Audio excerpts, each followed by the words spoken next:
Assalamualaikum warahmatullahi wabarakatuh.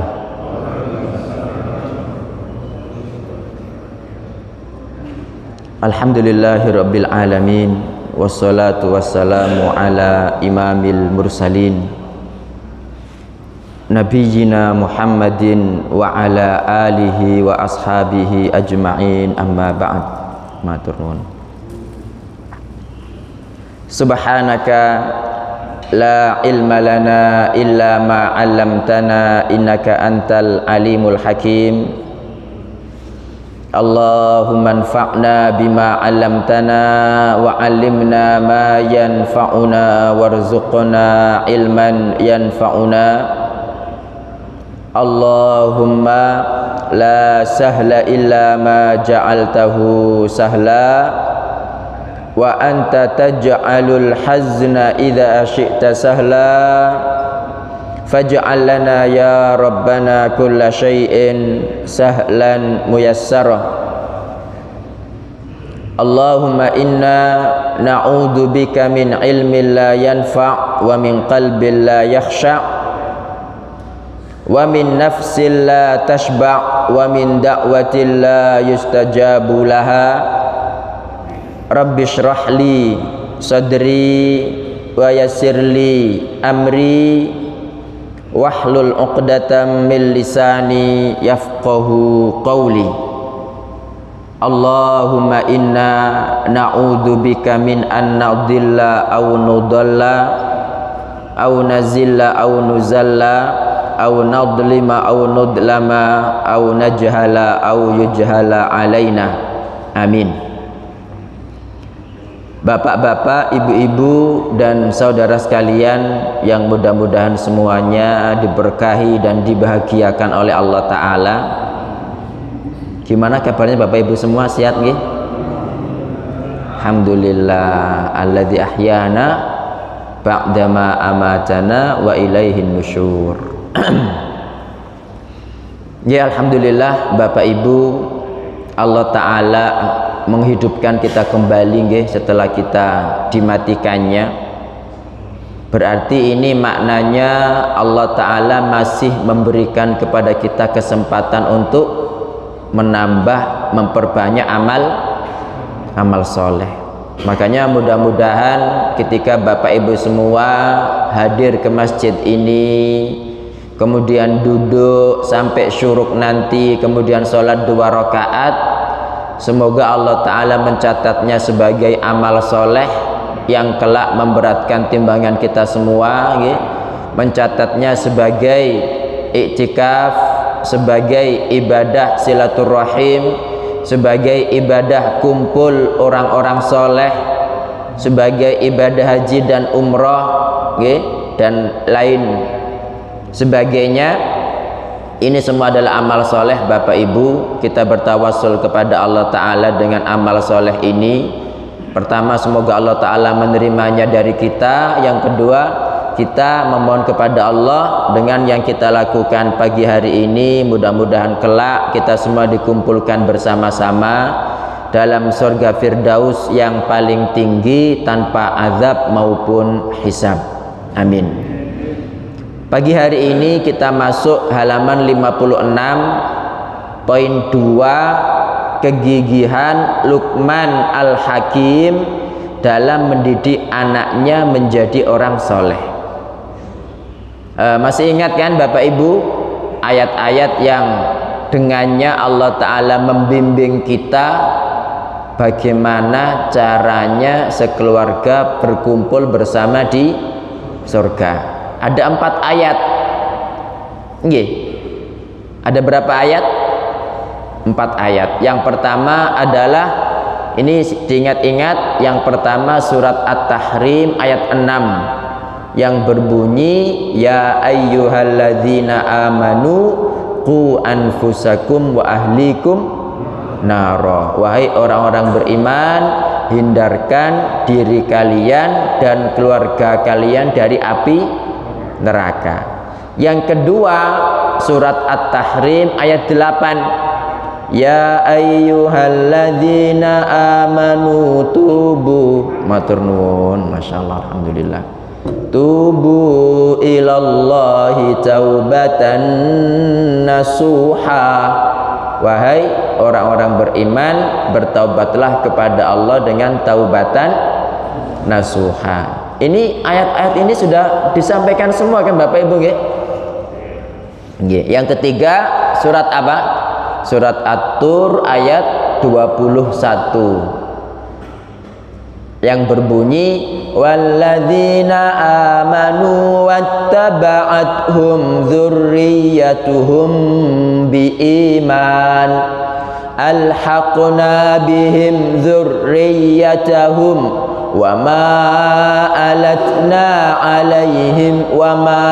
alatnahum min amalihim min syai' kullu mri'in bima kasaba rahin. Walladzina amanu, orang-orang beriman, wattaba'athum dzurriyyatuhum biiman, kemudian diikuti anak cucu mereka dalam keimanan. Kata Allah Ta'ala, alhaqna bihim dzurriyyatahum, kami gabungkan mereka bersama anak cucunya dalam surga. Wa ma alatnahum min amalihim min syai', dan kami tidak mengurangi sedikit pun pahala amal mereka. Kullu mri'in bima kasaba rahin, setiap orang tergantung kepada amalnya. Yang keempat itu nanti ada di sini Pak, surat Al-Furqan ayat 74 ya, doa orang-orang beriman, Rabbana hablana min azwajina wa dzurriyyatina qurrata a'yun waj'alna lil muttaqina imama. Nah, nanti yang saya sebutkan dari ayat-ayat ini, kenapa saya ulangi kembali? Karena berkaitan dengan pembahasan kita tentang Luqman Al-Hakim. Luqman itu kenapa Bapak Ibu kok disebut Al-Hakim? Halo? Karena dia memiliki banyak hikmah gitu. Terus dari mana hikmahnya itu? Hikmahnya itu ketika dia memberikan wasiat kepada anak-anaknya kan, kepada putranya. Nah, jadi semua yang dia wasiatkan dalam surat Luqman ini itu adalah hikmah. Makanya dia disebut Allah Ta'ala dengan Al-Hakim. Berarti siapapun dari Bapak Ibu semua yang mewasiatkan perkara-perkara ini kepada anaknya, dia juga disebut Al-Hakim, gitu loh Pak. Nggih. Ini tentang Luqman Al-Hakim. Nah, wasiat Luqman ini itu berkaitan erat dengan surat At-Tahrim ayat 6 dan surat At-Tur ayat 21. Surat At-Tahrim itu kan memerintahkan kepada kita selaku kepala rumah tangga untuk menghindarkan mereka dari api neraka. Caranya yang memberikan perintah, memberikan larangan itu ada Pak dalam wasiat Luqman ini. Kemudian surat At-Tur ayat 21. At-Tur 21 itu kan memerintahkan kita apa? Halo? Surat At-Tur 21 tadi itu loh, memerintahkan kita apa? Bismillah. Dalam memerintahkan kita untuk menanamkan iman. Nah, ketika memerintahkan kita menanamkan iman biar nanti anak cucu kita itu bisa kumpul bareng di surga, itu caranya gimana? Sering diajak dialog Pak, sering diajak dialog. Nah, ini dialognya di sini bapak mbek anak, iya kan? Bapak mbek anak. Nah, ini silakan dibuka halaman 56. Mari kita baca dulu surat Luqman ayat 13 atau 14? Nggih. Wa id qala Luqmanu libnihi wa huwa ya'idhuhu ya bunayya la tusyrik billah innasyirka la dzulmun adzim. Wa idh qala Luqmanu libnihi, ingatlah ketika Luqman berkata kepada anaknya, wa huwa ya'idhuhu, dan Luqman itu memberi pelajaran kepada putranya. Apa Pak? Ya bunayya, wahai anakku, la tusyrik billah, jangan berbuat syirik kepada Allah. Innasyirka la zulmun azim, sungguh syirik itu kezaliman yang besar. Jadi bapak ibu itu diperintahkan dialog Pak dengan anak-anaknya, diajari. Anak itu ketika sering diajak dialog dengan orang tuanya, ya, ini ketika masih kecil Pak. Kalau gede sudah balik, apalagi bisa dibujuk ya susah, ya, nanti bangkel terus. Kalau jadi ketika masih dalam kondisi fitrah itu mudah Pak. Ya seperti jenengan punya adonan gitu kan, mau dibuat ote-ote, mau dibuat bakpo, mau dibuat donat kan mudah. Tapi ini sudah di donat, gosong pisan. Wah itu sudah nggak bisa diapa-apakan Pak. Ini jenengan mau ya dimakan, nggak mau dibuang kan begitu. Nah makanya anak ketika masih polos itu manfaatkan, dinasihati terus, ya kan. Itu cara menanamkan iman. Nah pertama kali adalah masalah syirik, karena syirik itu dosa yang paling besar Pak. Dari semua dosa besar, satu-satunya dosa yang hamba ketika mati tanpa bertaubat, ya, dan tidak akan diampuni oleh Allah Ta'ala selama-lamanya adalah syirik. Satu-satunya dosa yang menghapuskan semua amal soleh adalah syirik. Makanya wanti-wanti, ojo sampai kamu musyrik wahai anakku, ya. Jadi semua dosa besar Pak, ya naudzubillah, yang mudah-mudahan tidak. Kan ada zina, ada makan riba, ada bunuh orang, ada minum khamar, ada mencuri. Ini dosa besar. Tapi selama orangnya tidak musyrik, masih ada kemungkinan masuk surga. Nah sekarang andaikan dia itu tukang haji, tukang sholat, tukang sodako, tukang bangun masjid, tapi ketika mati Pak, dia masih punya jimat, dia masih suka memandikan keris, itu ketika mati Pak, naudzubillah, itu habis semua amalnya gitu loh. Makanya itulah kenapa Luqman Al-Hakim disebut Al-Hakim, ahli hikmah, karena memang Masya Allah penuh dengan hikmah. Dan bentuk hikmahnya itu adalah ketika mewasiatkan ini kepada anaknya, wahai anakku, la tusyrik billah, jangan berbuat syirik. Innasyirka la zulmun azim, sungguh syirik itu kezaliman yang besar. Nah tentunya ketika kita mengajarkan jangan berbuat syirik, itu kan memberikan contoh-contohnya. Contoh syirik itu apa aja, iya kan? Contoh syirik itu apa aja, banyak Pak. Sekarang kan banyak orang itu minta ke kuburan kan, alasannya tawasul, alasannya kita nggak nyembah mereka, tapi kita jadikan mereka itu perantara yang mendekatkan kita kepada Allah sedekat-dekatnya, kan begitu kan. Ya padahal kita semua sudah tahu bahwa tawasul itu ada yang disyariatkan, ada yang dilarang. Nah wis pokoknya saya sebutkan yang disyariatkan saja, berarti selain itu dilarang. Yang disyariatkan satu, tawasul dengan asmaul husna. Misalkan jenengan mengucapkan ya hayyu ya qayyum birahmatika astaghith, ya, menyebut nama Allah Ta'ala. Yang kedua, tawasul dengan amal soleh. Jenengan habis bersedekah, jenengan habis sholat, jenengan habis baca Quran, terus bilang, ya Allah, kalau amalku ini, apakah sedekahnya, apakah puasanya, apakah bantu orangnya, apakah sholatnya, apakah baca Qurannya, kalau saya melakukannya ikhlas untukmu ya Allah, tolong penuhi hajat saya, tolong jadikan anak saya anak yang soleh, tolong jadikan anak saya ya Allah kembali kepada jalan yang benar, karena selama ini saya lupa, saya salah didiknya, gitu Pak. Nah Kemudian ada tawasul dengan doa orang soleh yang masih hidup. Orang soleh masih hidup. Ya kita minta, ya misalkan ada orang A, si fulan soleh, kita minta tolong doakan anak saya, gitu kan, tidak apa-apa. Tapi jenengan tetap juga berdoa sendiri.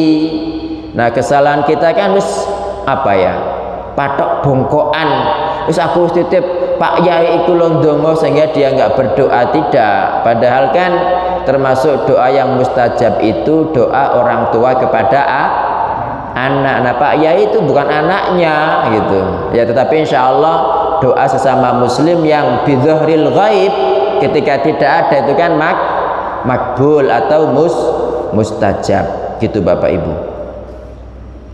Nggih, jadi banyak sekarang orang tuh tidak ngerti. Kadang-kadang dibuat dalam nyanyian Allah Allah, gimana itu yang sering kita dengar itu loh Pak, aghithna ya Rasulullah itu loh. Kalau Allah Allah, aghithna ya Allah tidak apa-apa, tapi aghithna kok ya Rasulullah, sering dengar kan? Cuma saya lupa lagunya ya apa gitu. Pokoknya Allah Allah aghithna ya Rasulullah. Jadi yang namanya istighatha, tolabul ghauth, minta pertolongan. Ghauth itu adalah pertolongan Pak, bukan, mohon maaf. Jadi ada isti'anah, ada istighatha. Isti'anah itu bisa kepada Allah, bisa kepada manusia. Karena isti'anah ini kita minta tolong kepada manusia, perkara-perkara yang manusia bisa, tidak menjadi masalah. Misalkan saya minta tolong Pak Fulan, tolong saya dibuatkan teh, gitu kan, bisa apa enggak? Bisa. Itu tidak menjadi masalah, itu isti'anah Pak. Tapi kalau istighatha itu tolabul ghauth. Ghauth itu perkara yang hanya bisa dimampui Allah Ta'ala. Menghilangkan banjir, menghilangkan gempa, ya, itu hanya Allah yang mampu. Nah ini kok minta kepada Rasulullah. Ya memang kita diperintahkan memuliakan Rasulullah Pak, tapi Rasulullah itu kan tetap seorang nabi, bukan Tuhan, ya. Makanya kita kan mengucapkan wa asyhadu anna Muhammadan abduhu wa rasuluh. Abdun berarti bukan Tuhan, Rasul berarti meskipun hamba tapi bukan hamba biasa gitu. Kan ada Pak orang, makanya ahlu sunnah wal jamaah itu dalam bersikap kepada Nabi Shallallahu Alaihi Wasallam juga kepada selain Nabi itu kan ada israf sama ada ifrat sama tafrid. Ifrat itu berlebihan dalam memuji, tafrid itu berlebihan dalam tidak memuliakan, ya. Ya contohnya kalau ifrat itu kayak tadi itu Nabi Muhammad diangkat seakan-akan Tuhan. Nah kemudian bentuk tafridnya yang tidak memuliakan Nabi itu pernah dengar ndak jenengan orang yang mengatakan ngapain sih kita kok belajar hadis barang, ndak cukup Quran aja ta? Ada ndak seperti itu? Jadi mereka mengatakan tidak perlu hadis, Quran habis cukup. Nah ini kan berarti kan nggak nganggep Nabi Muhammad Sallallahu Alaihi Wasallam. Contoh lainnya nggak nganggep beliau itu Bapak Ibu, kita tidak mau ngambil hadis ahad, kita maunya hadis mutawatir tok. Ada ndak? Ada seperti itu. Ada bentuk lainnya itu tidak memuliakan Nabi. Anggapan mereka meskipun hadis itu sahih, tapi kalau tidak masuk akal nggak diambil. Ada kan seperti itu? Contohnya apa? Ya contoh kayak azab kubur itu kan nggak masuk akal katanya. Contoh tentang Nabi Musa nempeleng malakul maut sampai matanya jatuh. Tahu kan ceritanya? Nggak tahu ya wis, nggak usah tak ceritani.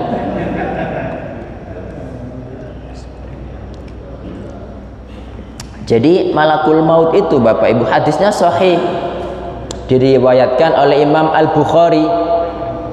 Jadi malakul maut ini datang ke Nabi Musa, kan diperintah Allah Ta'ala mencabut nyawanya Nabi Musa. Tapi yo kadang-kadang ya malaikat juga ya malaikat gitu loh, bukan Tuhan kan. Jadi dia itu dalam wujud manusia dan langsung nyelonong Pak ke rumah Nabi Musa, ditempeleng, matanya jatuh, datang kepada Allah sambil bawa matanya, nggak tahu mungkin begini ya Allah, engkau mengutusku kepada hamba yang tidak mau mati. Hadisnya begitu ada. Jadi banyak orang yang ya termasuk hadis lalat. Tahu hadis lalat? Hadis lalat itu kan mengatakan kalau lalat jatuh ke bejana salah seorang dari kalian, hendaknya dicelupkan terus dibuang, kan begitu. Itu banyak yang menolak Pak. Masuk lalat itu bukan lalat tapi kupu-kupu gitu. Padahal dzubab itu sejak dulu sampai sekarang ya artinya lalat, gak pernah berubah jadi kupu-kupu gitu. Ya jadi ini termasuk bentuk tidak memuliakan Rasulullah Shallallahu Alaihi Wasallam. Itu ada Pak. Nggih. Jadi kita ketika melarang anak kita berbuat syirik, itu tunjukkan syirik itu ya apa, syirik itu apa, tauhid itu apa, riya pun itu syirik gitu kan. Dan riya ini ada syirik akbar, ada syirik asghar. Dijelaskan kalau kita memang pingin anak kita berkumpul bersama dengan kita di surga. Kemudian selanjutnya, ya bunayya innaha in taku mithqala habbatin min khardal. Wahai putraku, kalau sekiranya ada perbuatan sebesar biji sawi, fatakun fi sokhrotin, kemudian ada di dalam batu, au fis samawat atau di langit, au fil ardi atau di bumi, ya'ti bihallah, niscaya Allah mendatangkannya. Innallaha latifun khabir, sungguh Allah itu maha halus, maha teliti. Ini berarti mengajarkan apa Bapak Ibu? Mengajarkan muraqabatullah, mengajarkan muraqabatullah. Jadi anak yang masih kecil itu Pak diajari ihsan. Apa itu ihsan? Ihsan itu adalah anta budallah, kamu beribadah kepada Allah, ka'annaka tarahu, seakan-akan kamu melihat Allah Ta'ala. Fa illam takun tarahu, jika kamu tidak melihatnya, fa innahu yaraka, yakinlah bahwa Allah melihatmu. Jadi ini apa kata Luqman, wahai putraku, andaikan, ini kan andaikan ada biji sawi. Nah itu maknanya perbuatan sebesar biji sawi, kemudian ada di dalam batu, di langit atau di bumi, intinya Allah pasti mendatangkannya, Allah pasti hisabnya. Jadi kita kalau berbuat amal soleh, kecil banyak, itu Allah pasti tahu. Makanya kita itu tidak perlu mencari apresiasi manusia. Kalau Allah Ta'ala sudah tahu, itu sudah cukup. Ye? Nah kan ada itu Pak, tentang para nabi. Nabi itu kan banyak ya, bukan hanya 25 tok kan. Jadi yang disebutkan dalam Al-Quran ada 25, tetapi banyak diantara para nabi itu yang tidak dijelaskan Allah Ta'ala. Allah mengatakan minhum man qasasna alaik wa minhum man lam naqsushum alaik. Di antara mereka ada yang kami ceritakan kepadamu Muhammad, dan di antara mereka ada yang tidak kami ceritakan. Ini maknanya apa? Maksudnya bahwa ya cukuplah amal itu hanya Allah Subhanahu wa Ta'ala yang mengetahui. Para nabi banyak Pak, amal mereka Masya Allah, tapi kan kita tidak tahu. Nah Umar bin Khattab radhiyallahu an pernah ketika perang perang melawan Romawi begitu, dia kan berjalan, kemudian bertemu dengan salah seorang prajurit yang pulang, perang sudah selesai, tapi dia tidak tahu kalau yang bertanya ini adalah Umar bin Khattab, khalifah waktu itu gitu.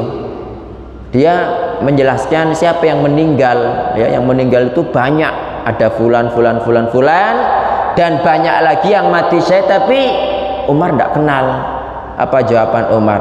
Terus apa eleknya kalau Umar tidak tahu? Siapa Umar? Kan begitu Bapak Ibu. Jadi intinya ajarkan kepada anak kita dan sebelum kepada mereka itu pada diri kita sendiri, bahwasanya amal itu Pak, kalau itu berupa kebaikan cukup Allah yang tahu, nggak perlu manusia tahu. Dan kalau itu berupa keburukan ya, meskipun kita melakukannya sembunyi-sembunyi di dalam batu misalnya, di langit misalnya, atau di bumi, Allah pasti akan mendatangkannya untuk menghisapnya ya, untuk menghisapnya. Tapi ya mudah-mudahan Allah Ta'ala itu mengampuni dan menutupi dosa-dosa kita Bapak Ibu, tetapi membalas ya dengan sebanyak-banyaknya amal soleh kita. Karena enaknya orang beriman itu begitu, ketika dia beriman, beramal soleh, bertaubat, faulaika yubaddilullahu sayyiatihim hasanat. Mereka itulah orang-orang yang Allah itu mengganti Pak keburukannya dengan kebaikan. Syaratnya beriman, beramal soleh dan bertaubat. Okay. Kemudian ya bunayya aqimis sholata wa'mur bil ma'rufi wanha 'anil munkar. Wahai putraku, dirikanlah sholat. Berarti kalau memerintahkan untuk mendirikan sholat itu diajari sekalian Pak, tentang air, pembagiannya ya apa, ada najis, ada tohur, ada tohir ya kan, tata cara wudhu, segala macam, tata cara sholat, doa-doa sholat. Wa'mur bil ma'rufi wanha 'anil munkar, perintahkan yang ma'ruf dan laranglah dari yang mungkar. Ma'ruf itu apa? Ma'ruf itu bukannya dianggap baik oleh manusia Pak, tapi ma'ruf itu adalah yang dianggap baik oleh Islam. Itu ma'ruf. Islam berarti Quran, hadis. Sementara mungkar adalah apapun yang dianggap mungkar oleh Islam ya. Nah sekarang betapa banyak perbuatan yang ma'ruf tapi dianggap mungkar oleh manusia dan sebaliknya gitu. Nah berarti kita juga mengajarkan kepada anak kita apa saja perkara ma'ruf itu, apa saja perkara mungkar itu, sehingga dia memerintahkan yang ma'ruf dan melarang dari yang mungkar. Wasbir ala ma asobak, dan bersabarlah atas apa yang menimpamu ya. Kalau Nabi Muhammad SAW saja orang yang paling baik Pak di muka bumi ini ya, itu aja beliau mendapatkan gangguan, apalagi kita. Jadi orang yang melakukan amar ma'ruf dan nahi mungkar itu pasti yang benci itu ada aja. Setan paling tidak pasti membenci dia gitu kan. Dan setan itu kan ada dari golongan jin sama manusia. Inna dzalika min azmil umur, sesungguhnya hal itu termasuk perkara-perkara yang penting. Jadi sholat, kemudian amar ma'ruf nahi mungkar, dan sabar. Sabar itu sabar terhadap apa? Untuk melakukan ketaatan, sabar untuk menghindari maksiat, kemudian sabar terhadap takdir yang tidak enak ya, terhadap takdir yang tidak enak, kepada sabar terhadap musibah ya, karena yang namanya dunia pasti penuh dengan musibah. Kalau kita nggak ingin mendapatkan musibah ya jangan hidup di dunia, hidup di akhirat mawon, kan begitu. Kemudian mengajarkan juga Pak ya, wala tusair khaddaka linnas, jangan kamu palingkan pipimu dari manusia, melengos gitu ya. Kadang ada orang itu ketemu orang malah ngidu Pak duh gitu. Jangan pernah ketemu orang kemudian diidoni begitu. Ini ya Allah, sampai diajarkan begitu. Wala tamshi fil ardi maraha, dan jangan berjalan di muka bumi dengan angkuh, sombong. Innallaha la yuhibbu kulla mukhtalin fakhur. Allah itu tidak suka kepada setiap orang yang apa? Yang sombong dan angkuh. Diajarkan Pak, Pernah ndak jenengan mengajarkan kepada putra-putra ojo sombong, masih begini begitu? Ya diajarkan gitu. Ya karena ya kesombongan itu kan penyakit pertama kali di akhirat kan. Ya iblis itu kan sombong sehingga nggak mau sujud kepada Nabi Adam, itu sombong Pak. Ya. Waqsid fi masyyika. Waqsid itu ketika berjalan itu sederhana ya. Waqsid artinya apa ini? Waqsid, sederhanakanlah dalam berjalan. Karena ada orang itu yang berjalan itu ndangak wae Pak. Berjalannya itu ada. Nah, Nabi SAW pernah mendapati sahabat itu begitu berjalannya, dangak sambil begini. Kata Nabi SAW, ini adalah cara berjalan yang paling dibenci Allah Ta'ala, kecuali di tempat ini. Di tempat ini itu karena kondisinya perang Pak, maka disuruh sombong gitu. Jenengan ketika perang melawan orang kafir, masih gurung sarapan, masih sakit-sakitan, itu jangan ditunjukkan. Tunjukkan kebalikannya, yang namanya perang kan. Nah, kalau jenengan menunjukkan itu apa ditemu ambek musuh kan gitu kan. Panjenengan ketika tawaf, tahu ndak? Pada 3 putaran pertama itu kan ada syariat namanya rommel kan. Nggih. Ya sudah pernah tawaf sinten angkat tangan? Paling nggak ngerti rommel paling. Rommel itu jenengan Pak sebagai laki-laki itu disyariatkan lari-lari kecil dengan keras pada 3 putaran pertama. Ya kecuali kalau ini nggak wajib ya, tapi sangat diperintahkan buat laki-laki. Kalau misalkan dia bawa ibunya, bawa neneknya, bawa istrinya, bawa anaknya, itu tinggal melayu lah ketinggalan gitu loh. Sama seperti ketika kita sa'i di antara 2 lampu hijau ya. Itu kan disuruh lari sekeras-kerasnya. Kalau dia laki-laki yang nggak punya apa-apa, tapi kalau bawa bapaknya, bawa ibunya, sing melakunya harus dituntun, ya jangan lari gitu loh. Nah, kenapa kok ada syariat rommel Bapak Ibu?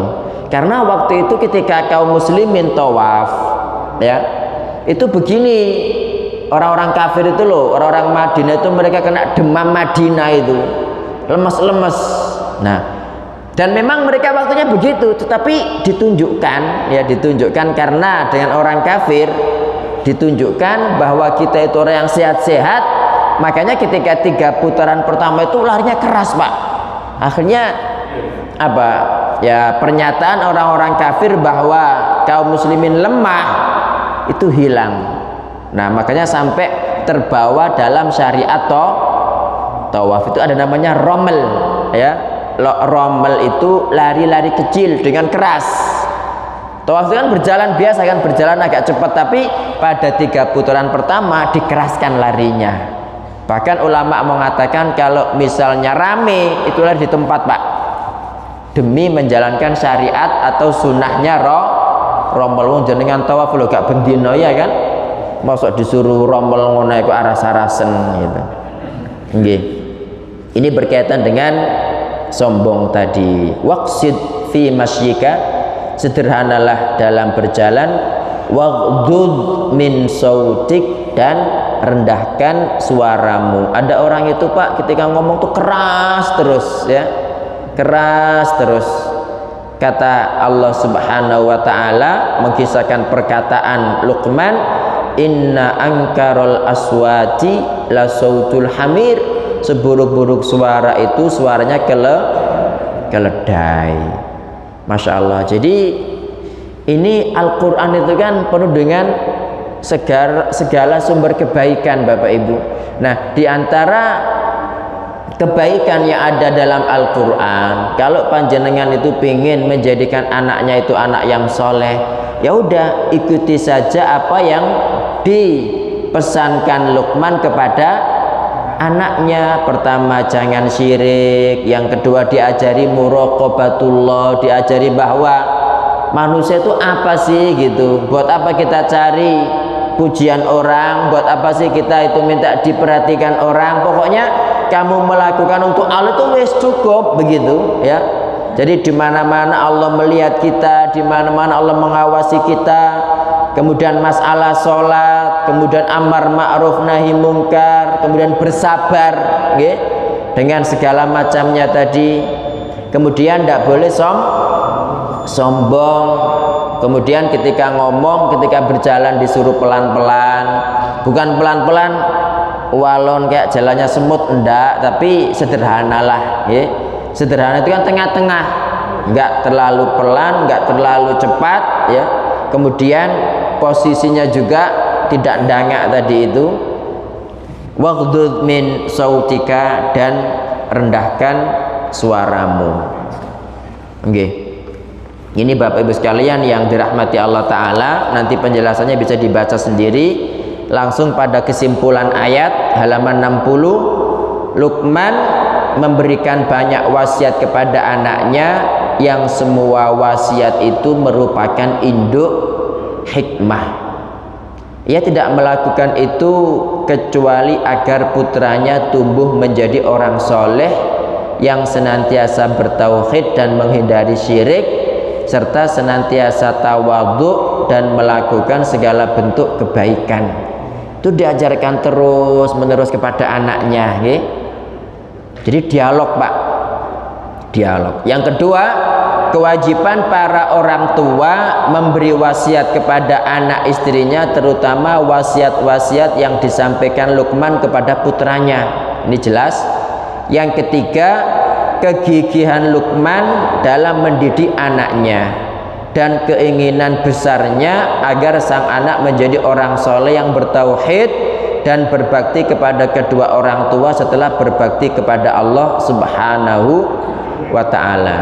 Jadi orang-orang soleh contohnya adalah Luqman, dan insya Allah panjenengan semua adalah orang soleh, berarti meniru Luqman juga. Mungkin ada pertanyaan Bapak Ibu, silakan sebelum kita ganti topik. Monggo Pak, silakan. Assalamualaikum warahmatullahi wabarakatuh. Waalaikumsalam warahmatullahi wabarakatuh. Kadang-kadang kita di dalam kenyataan masyarakat atau di suatu instansi, Di suatu instansi, kita kadang-kadang suara kita itu dengan sendirinya ada tinggi. Nggih. Maka di situ ada larangan, sebab di situ tadi kan harus rendah. Kalau kita pelan, nggak gitu dihiraukan. Sedangkan kalau kita tinggi kan di situ ada larangan. Nggih, terima kasih Bapak atas pertanyaannya. Jadi beliau bertanya, kadang-kadang di masyarakat atau di instansi kalau suara kita itu tidak keras, itu nggak dihiraukan, gitu loh. Nah, sementara dalam Al-Qur'an ini dilarang, terus ya apa solusinya, gitu nggih? Nggih, jadi di sini dilarang itu Pak ketika nggak ada sebabnya. Ketika tidak ada sebabnya, nggak ada goro-goro ngomongnya teriak-teriak, gitu loh.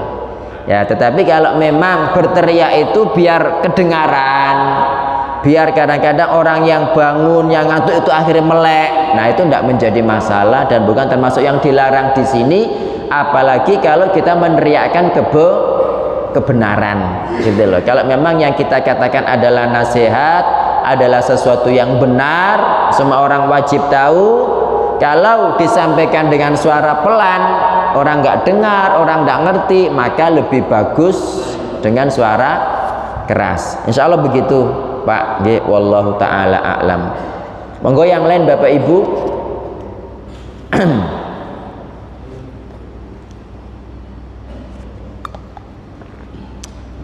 Sekarang yang ketiga, ada bertanya?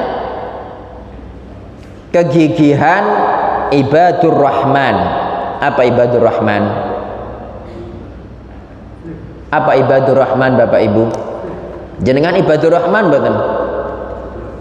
Ini kegigihan ibadur rahman, hamba-hamba ar-rahman dalam mendidik anak istrinya menjadi orang-orang soleh, ya. Jadi hamba-hamba ar-rahman itu berusaha keras bagaimana agar anaknya itu menjadi anak yang soleh. Bukannya diem aja, wis engko nek gedhe lak ngerti-ngerti dhewe, wis nang sekolah wis diajari kok. Jangan begitu. Wong Nabi Muhammad sallallahu alaihi wasallam saja Pak melihat siapa? Cucunya itu Husain, Hasan ya, ngemplok apa? Sebutir kurma, peluk gitu. Nabi SAW padahal seorang nabi dan cucunya adalah cucunya Nabi, bukannya gak apa-apa kayak cilik masuk dengan satu butir kurma masuk neraka, tidak begitu, tapi langsung mengatakan kih kih dalam bahasa Persia yang artinya buanglah, buanglah, lepen, lepen. Ala ta'lam anna la na'kulus sadaqah, kamu tidak tahukah, anak 2 tahun, kalau kita tidak boleh makan sedekah. Sekarang banyak Pak dari kita itu anaknya makan tangan kiwa dibiarkan aja, anaknya makan tanpa baca bismillah dibiarkan aja, anaknya pipis sembarangan depan rumah dibiarkan aja, ya kan? Itu salah, jangan dibiarkan. Karena ya ngapunten, orang kadang-kadang kan di kampung-kampung itu ngimami Pak, idza zulzilatil itu idza zulzilatil ardu gitu, itu karena salahnya sejak kecil dibiarkan. Orang yang berwudu ngapunten wudunya salah, mestinya kalau kita mengusap telinga itu kan begini ya, jadi jari telunjuk ini membersihkan bagian dalam, sementara ibu jari membersihkan bagian luar, iya kan, begini. Nah, jadi gini Pak. Nah itu banyak orang berwudu itu gini tok, tul tul tul gitu. Nah itu sampai tua seperti itu, kenapa? Karena salahnya sejak kecil gitu loh. Nah makanya perkara yang terbiasa dilakukan pada waktu kecil itu jangan dibiarkan, itu bisa terbawa sampai tua gitu loh. Makanya orang tua itu memiliki kewajiban di situ Pak. Saya memiliki kewajiban di situ. Jadi dibiasakan anak-anak kecil kita itu melakukan kebaikan, sehingga otomatis karena kebiasaan itu bisa menjadi watak, ya, bisa menjadi watak. Ini surat Al-Furqan 74 sampai 76.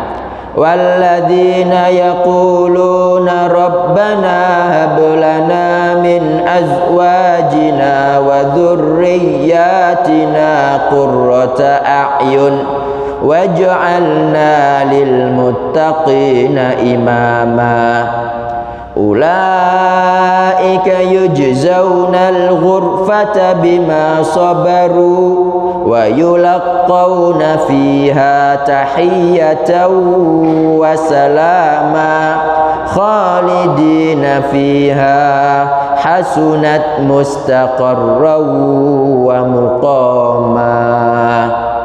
Intinya ini pada 74.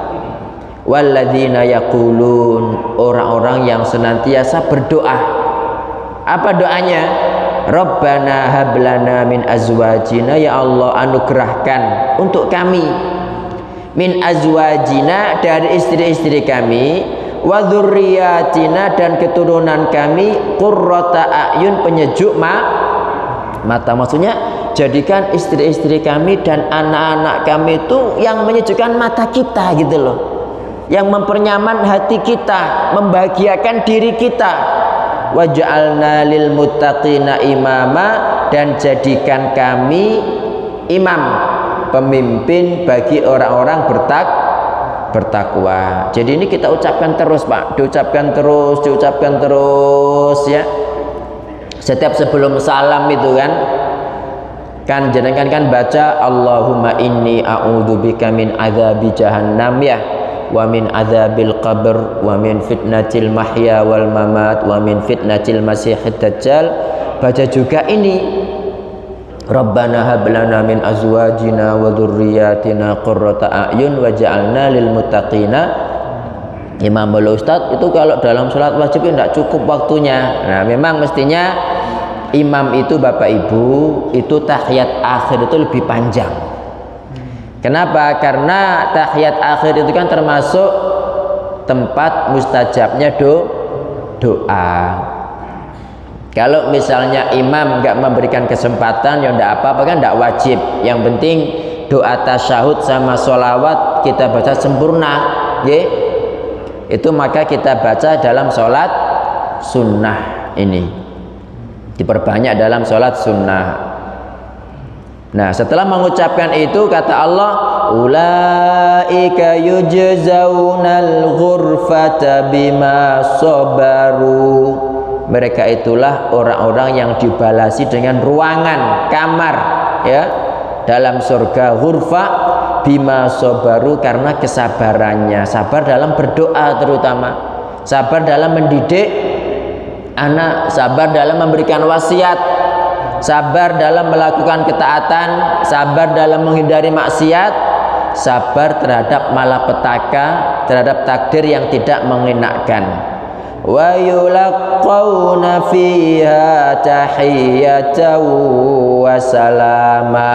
Wa yulaqawna, dan mereka disambut fiha, di surga itu, dengan tahiyyah, apa, penghormatan, wasalaman, dan ucapan salam. Ghurfa, satu rumah itu Pak di surga, tahu nggak panjenengan?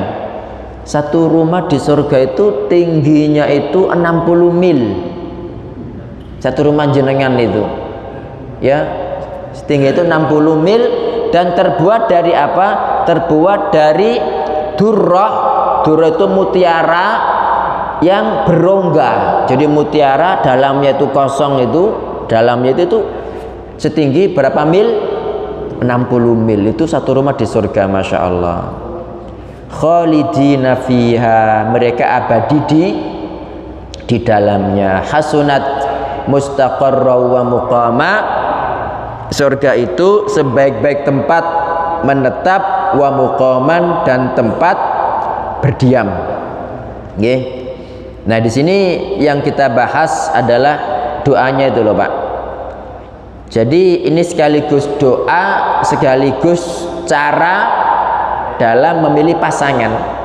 Jadi kan doanya Rabbana hablana min azwajina wa dzurriyyatina qurrata a'yun. Wahai Rabb kami, anugerahkan kepada kami dari istri-istri kami dan keturunan kami qurrata a'yun, yang menjadikan penyejuk mata. Ini mendahulukan keturunan atau pasangan dulu, Bapak Ibu? Halo? Mendahulukan pasangan. Berarti maknanya, ya, maknanya ketika kita mau mencari pasangan itu disuruh melihat pasangan yang baik dulu. Nah, baru dari pasangan yang baik ini tuh akan keluar keturunan yang qurratu a'yun gitu. Nah, waj'alna lil muttaqina imama, jadikan kami itu imam bagi orang-orang yang bertakwa. Maksudnya pemimpin yang baik, yang soleh itu hanya muncul dari keturunan yang qurratu a'yun. Jadi orang itu, anak itu di rumahnya kepada bapak ibunya sudah baik, sudah membahagiakan kedua orang tuanya, sudah soleh, baru ketika keluar dia bisa menjadi pemimpin yang baik bagi orang-orang yang beriman. Berarti maknanya kalau satu pasangannya sudah tidak benar, nggak bakalan nanti keluar keturunan yang soleh. Ya mungkin bisa, tapi 1001 gitu loh. Ya buktinya Nabi Nuh, ya kan, anaknya jadi Kan'an karena faktor terpengaruh oleh ibunya yang nggak mau taat kepada Nabi Nuh. Nah, kalau anak sudah tidak benar, dan kalau rumah tangga itu semua anaknya nggak benar, pasti nanti yang jadi pemimpin juga orang yang tidak benar. Makanya masyarakat itu kan ibarat kumpulan rumah tangga kan, ibu-ibu, bapak-bapak, ya kan. Nah, kalau tiap rumah itu nggak baik semua, pasti masyarakat itu tidak baik. Makanya panjenengan itu berusaha memperbaiki rumah tangga masyarakat. Itu caranya memperbaiki tiap rumah. Gimana tiap rumah itu dibuat sebuah masjid semua, jadi orang baik semua, anaknya ke masjid semua, kan gitu kan. Kalau sudah baik semua, nanti pasti kalau jadi ketua RT, kemudian atasnya lagi RW, atasnya lagi camat, ya, lurah, camat, bupati, itu pasti dari orang-orang yang beriman. Tapi kalau rata-rata rumah tangga wis ndak bener, rata-rata wis biasa nyetel musik, biasa ndak sholat, biasa minum khamr, nanti ya jangan diharap ketika jenengan memilih pemimpin dapat orang yang baik, Pak. Gitu. Nggih. Jadi di sini ketika sudah memperbaiki rumahnya sendiri, makanya kan kita bertanggung jawab ku anfusakum wa ahlikum naro. Kalau masing-masing rumah tangga sudah berku anfusakum wa ahlikum naro, insya Allah qurratu a'yun semua. Nggih. Insya Allah qurratu a'yun semua. Nah, kalau sudah qurratu a'yun maka nanti akan keluar imam atau pemimpin dari orang-orang yang bertakwa. Nah, itu halaman 61 paragraf berapa itu? 1 2 3 4 5 dari bawah. Nggih. Ibadur Rahman belum nyaman kedua matanya hingga melihat semua pasangan dan anak keturunannya menjadi orang-orang yang taat kepada Rabb-nya.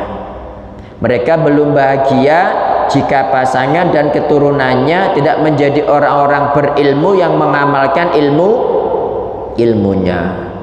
Jadi ibadur Rahman itu pengen semuanya kumpul bersama dia Pak di surga gitu. Kenapa? Karena dalam Al-Quran kan ada pasangan yang satu di surga, yang satu di neraka. Kayak Fir'aun sama Siti Asia. Ada yang suaminya di surga, istrinya di neraka. Seperti siapa? Nabi Nuh, Nabi Lut dengan istri mereka, ya kan? Ada yang dua-duanya itu reunian di neraka Pak, kayak Abu Lahab sama istrinya, ya kan? Nah, mereka tuh tidak pinginnya itu kumpul bareng bersama di surga begitu. Ini sampun surut nggih. Dilanjutkan apa diteruskan? Nggih, halaman 62 tinggal dikit. Maka imam dalam agama nggih adalah orang yang membawa petunjuk dan mendapat petunjuk. Waj'alna lil muttaqina imama tadi itu Pak, nggih. Jadi yang namanya derajat imamah fiddin, menjadi pemimpin dalam agama, tidak akan tercapai kecuali dengan sabar dan yakin. Apa dalilnya? As-Sajdah 24. Allah berfirman, وَجَعَلْنَا مِنْهُمْ أَئِمَّةً يَهْدُونَ بِأَمْرِنَا لَمَّا صَبَرُوا وَكَانُوا بِآيَاتِنَا يُوقِنُونَ. Kami jadikan di antara mereka itu pemimpin-pemimpin yang memberi petunjuk dengan perintah kami selama mereka sabar, juga meyakini ayat-ayat kami. Jadi meyakini ayat-ayat kami itu berarti pokoknya dia itu yakin Quran dan hadis itulah yang benar. Nggih. Jenengan pernah ndak mendapati orang tapi mengkritisi Quran, mengkritisi hadis, kayaknya ragu-ragu gitu, padahal ngakunya muslim, ya kan? Padahal ya sholat di masjid. Ada ndak seperti itu Pak? Nah, kalau seperti itu ya perlu jenengan bantu bimbing biar keyakinannya kepada Islam itu sempurna. Nah, muslim tapi kok ragu-ragu itu munafik sih ya. Kesimpulan ayat Ibadur Rahman halaman 63, yakni hamba-hamba Ar-Rahman, mereka tidak pernah lupa memohon kepada Allah agar diberi anugerah dengan istri-istri dan anak keturunan yang soleh, dan anak keturunan soleh yang menjadi penyejuk mata, ya, serta pembahagia hati. Jadi doa ini diucapkan terus Pak, diucapkan terus setiap salam. Ya, mudah-mudahan imamnya ngasih kesempatan. Kalau misalkan jenengan nggak mendapat kesempatan, bahkan kadang untuk baca Allahumma inni a'udzubika min adzabi jahannam ada nggak sempat, maka jenengan baca kapan? Ketika sholat sunnah. Maka sepatutnya setiap lelaki dan setiap kepala rumah tangga senantiasa melantunkan doa ini dengan sungguh-sungguh dari hati yang paling dalam, agar Allah menjadikannya bagian dari Ibadur Rahman. Apa doanya Pak? Halo, doanya apa? Yang tadi itu loh, Rabbana hablana min azwajina wa dzurriyyatina qurrata a'yun. Yang kedua, Bapak Ibu jangan pernah meremehkan doa. Doa adalah senjata setiap mukmin. dan tidaklah orang-orang beriman menggapai keinginan mereka dan terpenuhi hajatnya kecuali dengan doa mereka, di samping juga usahanya yang keras. Jadi di samping kita berusaha, sebelum itu kita berdoa. Jangan pernah jenengan meremehkan doa. Saya pernah bercerita mboten Bapak Ibu, tapi ndak usah wis engko tambah gak mule-mule. Jadi begini, Imam Ahmad itu bercerita Pak, suatu ketika beliau kan tinggal di Basrah ya, di Basrah, nggak tahu suatu malam itu kok beliau itu pengen keluar gitu loh, pengen keluar ya, karena keluar kemalaman di masjid ya, di masjid itu ya karena nggak ada tempat kan, beliau itu pengennya nginep di masjid, tapi sama marbotnya itu, marbotnya jahat Pak. Di sini jahat nggak marbotnya itu, jangan engkau jamaah nggak kerasan ya. Jadi Imam Ahmad itu nggak boleh Pak, di belakang ya, sepuh pisan itu disueret suruh keluar, akhirnya di emperan, di ondak-ondakannya situ Pak, duduk di situ nggak boleh diseret sampai ke jalan ya, sampai ke jalan. Nah, nggak jauh dari tempat itu ada orang yang bikin roti Pak, bikin roti ya, itu kan tengah malam, orang bikin roti kan bawahnya itu kan sejak tengah malam, itu dia bikin roti, akhirnya melihat orang tua, Pak atau Mbah atau siapa gitu, monggo jenengan kalau mau istirahat, ini loh ada tempat istirahat gitu. Akhirnya Imam Ahmad istirahat di situ Pak. Nah, dia terus melanjutkan bikin roti. Ketika bikin roti itu dia bilang apa, subhanallah walhamdulillah wala ilaha illallah wallahu akbar, terus pokoknya zikir terus. Itu 1 jam 2 jam kok gak mari-mari terus berzikir.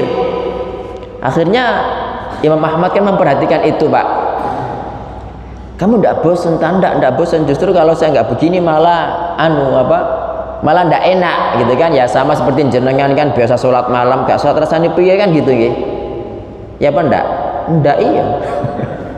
Iya lah, terus Imam Ahmad bertanya, apa yang dilakukan Allah Ta'ala kepada jenengan ketika begini ini?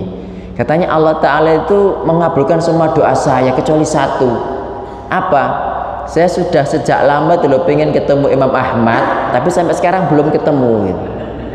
Berarti kata Imam Ahmad, ya gara-gara doamu ini sampai saya diusir-usir gitu. Oke, jadi doa itu begitu Pak ya, doa itu begitu, pokoknya kita minta kepada Allah Ta'ala, minta terus selama kita yakin Allah pasti mengabulkan, dan kita tidak minta melakukan dosa atau memutus rahim. Nah itu. Kemudian yang ketiga ya, di antara syarat agar mendapat keturunan yang soleh adalah mencari istri-istri yang solihah, karena mereka mendahulukan kata azwaj. Jadi dalam doa orang mukmin tadi loh, Rabbana hablana, itu mereka mendahulukan kata azwaj sebelum kata dzurriyyat, yang berarti keturunan. Jadi maksudnya anak keturunan yang soleh tidak akan muncul kecuali dari istri yang soleh. Yang terakhir, siapapun yang berdoa pasti dikabulkan doanya oleh Allah, cepat atau lambat. Nggih. Insya Allah sampai di sini Bapak Ibu mungkin ada pertanyaan, monggo silakan. Nggih. Tadi saya menyampaikan kalau tukang roti itu, kalau yang saya baca itu adalah manfaat membaca istighfar, bukan doa. Nggih. Tapi istighfar, kita baca istighfar terus, sehingga dia akan menemukan bukan subhanallah tapi istighfar. Apakah itu benar? Nggih. Tadi yang saya katakan, tukang roti itu membaca subhanallah walhamdulillah wala ilaha illallah, terus kok saya pernah mendengar katanya beliau membaca istighfar dan bukan berdoa. Memang versinya banyak, jadi pokoknya zikir secara umum lah.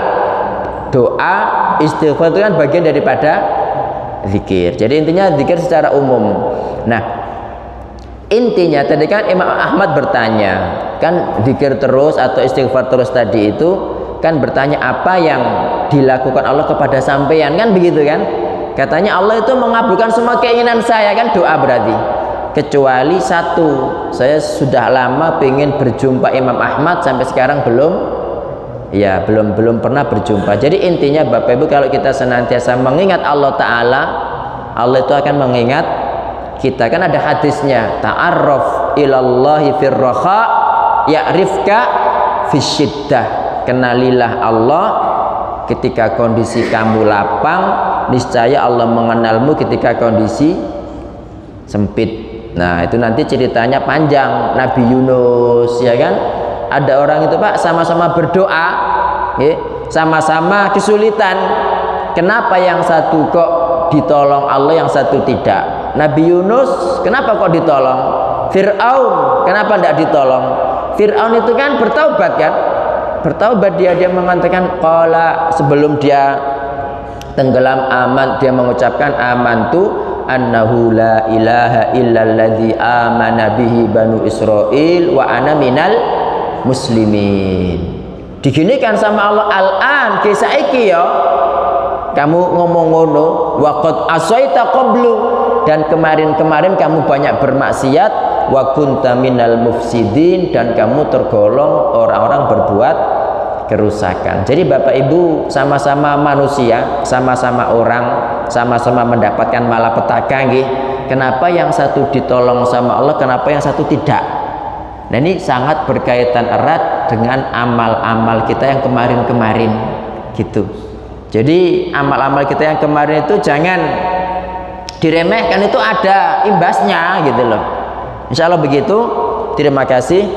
Barakallahu fikum. Jika ada yang benar itu semata-mata dari Allah Ta'ala, jika ada yang salah dari saya sendiri, saya beristighfar kepada Allah Ta'ala dan mohon dimaafkan.